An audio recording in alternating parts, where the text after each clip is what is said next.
Salut mec, le nain atelier en ce moment n'est pas là, il a pas de temps de dispo pour nous aider, mais c'est pas pour autant qu'il pense pas à vous. Et il a récupéré du matériel pour vous les mecs. On a ici des jantes Weld Hexagone de 14. Si jamais certains d'entre vous ont des engins vintage en Hexa 14 et qui cherchent des jantes, contactez-moi, j'en ai au moins 3 jeux.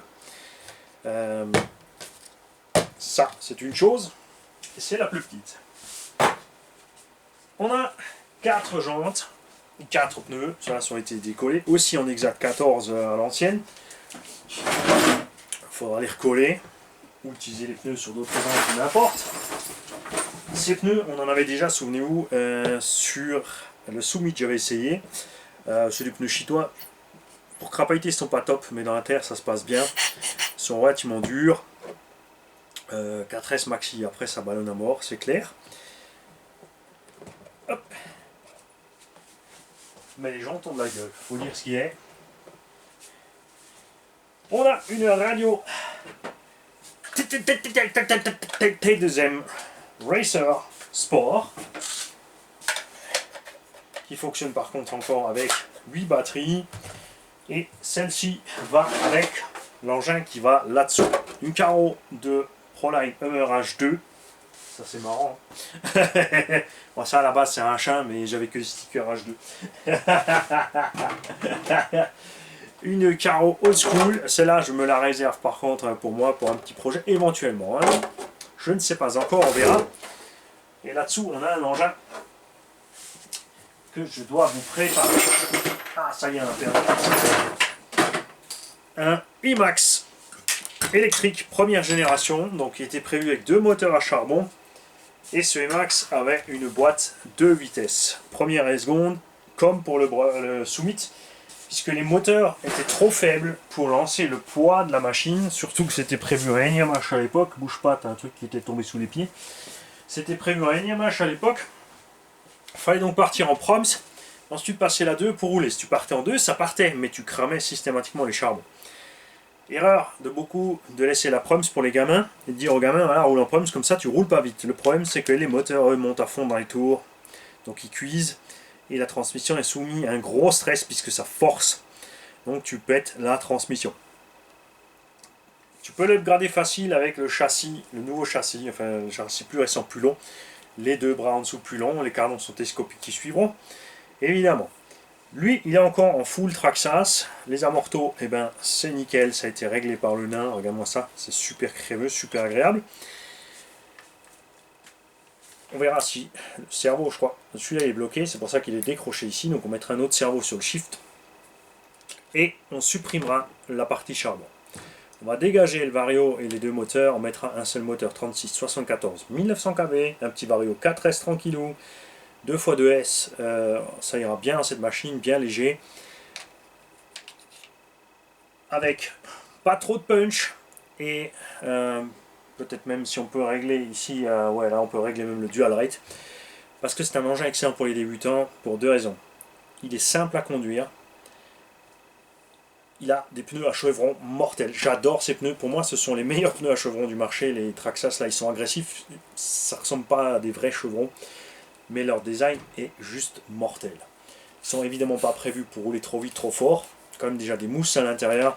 Mais si on règle la machine sur un petit 50-55, maxi 60 on va dire. Ouais, je sais, j'arrête pas d'augmenter. Ça devrait bien se passer. Les points faibles de cet engin sont toujours les mêmes. Tu as les axes de triangle qui pètent, tu as les triangles qui pètent, tu as les tourelles qui s'arrachent. Donc c'est pas un engin pour faire du bash. C'est bien pour la promenade en forêt, la balade. Ouais, franchement, c'est pour ça que là en charbon il a survécu. Ce qui n'a pas survécu, c'est Slipper. C'est un Slipper ancienne génération qui n'est pas entraîné par un axe.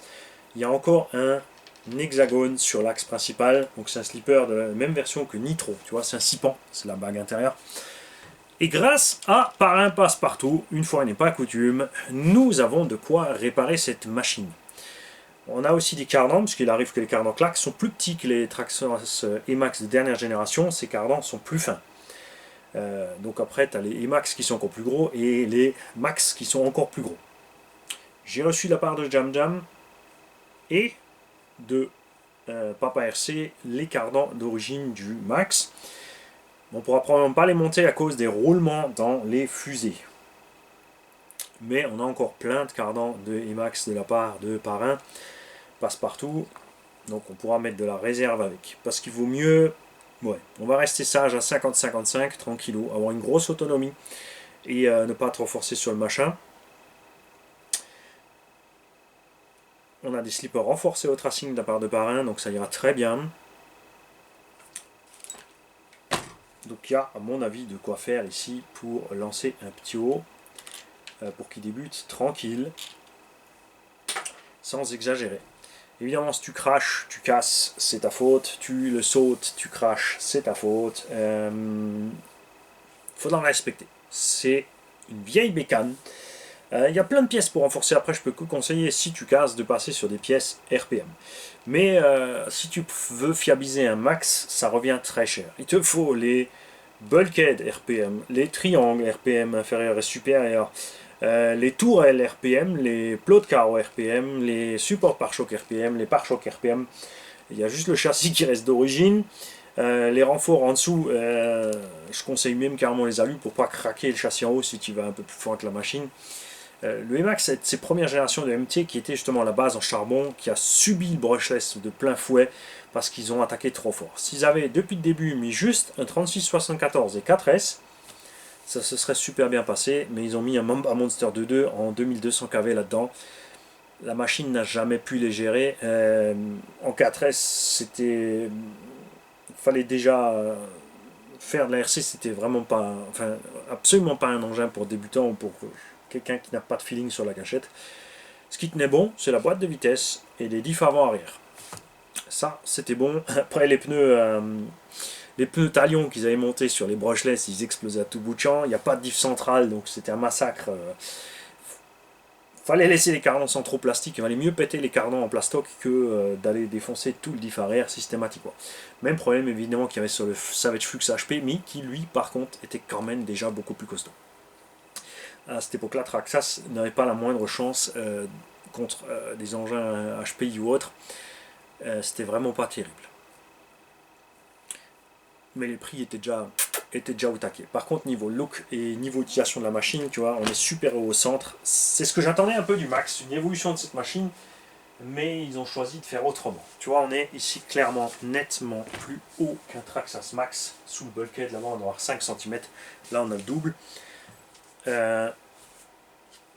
Donc pour le franchissement, pour le TT, ça reste mieux, évidemment. Celui-là, il tient mieux la route, il est plus facile à conduire parce qu'il est plus bas au sol. Le centre de gravité est plus bas. Mais ça, c'était vraiment une chouette petite machine. Et ce petit bestiau-là est capable de franchir des escaliers de face à cause de son anthrax court et de sa hauteur au centre ici. Il passe d'une marche à l'autre, il arrive à le faire, c'est délirant. On va le préparer, mais ouais, ça risque d'être... On est janvier 2021, ça va être 2022, hein, parce que là... là, j'en ai vraiment plus que de partout. Salut les mecs. Merci au Nad Atelier et merci à Tonton qui a filé cette machine au Nad Atelier. Il est aussi sur 2-3 de nos vidéos, normalement. Je me souviens bien, il est sur 2-3 de nos vidéos avec son petit héros qui roule avec cette machine. Mais lui, il a envie de changer, ça fait 2-3 fois qu'il fume le slipper. Le problème du slipper quand tu es débutant, c'est qu'il faut quelqu'un qui roule avec toi, qui t'explique le fonctionnement pour pas cramer. Là, clairement, rester en première, ça a coûté 2-3 fois la vie au slipper, donc il en a marre, il a dit laisse tomber. Je préfère l'offrir à la chaîne, fais un euro avec ça, mais préviens-le. Donc je vous ai prévenu là, évidemment, on vous préviendra quand on aura fini la machine. Salut les mecs.